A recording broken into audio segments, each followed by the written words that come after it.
தினமும் ஒரு இறை வார்த்தை. இன்றைக்கான ஆண்டவருடைய இறை வார்த்தை. கலிலேயாவில் உள்ள கானாவில் திருமணம் ஒன்று நடைபெற்றது. இயேசுவின் தாயும் அங்கு இருந்தார். இயேசுவும் அவருடைய சீடரும் அத்திருமணத்திற்கு அழைப்பு பெற்றிருந்தனர். யோவான் நற்செய்தி 2ஆம் அதிகாரம் இறைவார்த்தைகள் 1-2. சகோதர சகோதரிகளே, கானாவில் நிகழ்ந்த அற்புதம் நீங்கள் அறிந்தவையே. அந்த அற்புதம் நிகழ காரணமாக அன்னை மரியாள் இருந்தார். ஆனால் அத்திருமணத்திற்கு இயேசுவும் அவருடைய சீடர்கள் மட்டுமே அழைப்பு பெற்றிருந்தனர்.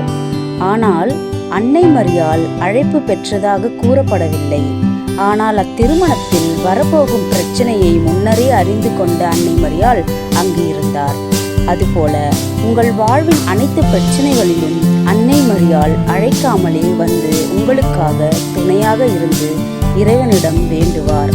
இயேசு முதல் அதிசயமான தண்ணீரை திராட்சை ரசமாக மாற்றினார். அன்னை தாய் மரியாள் இயேசுவிடம் சொல்ல இயேசுவின் முதல் அற்புதம் நிகழ்ந்தது. இன்று வரை நாம் அன்னை மரியாவிடம் வைக்கும் வேண்டுதலை இயேசுவிடமிருந்து நமக்காக பரிந்து பேசி பெற்று தருகிறார். ஆகவே அன்னை மரியாளை போற்றுவோம். மரியே வாழ்க, மரியே வாழ்க, மரியே வாழ்க. ஆண்டவர் உங்களை ஆசீர்வதிப்பாராக. ஆமென்.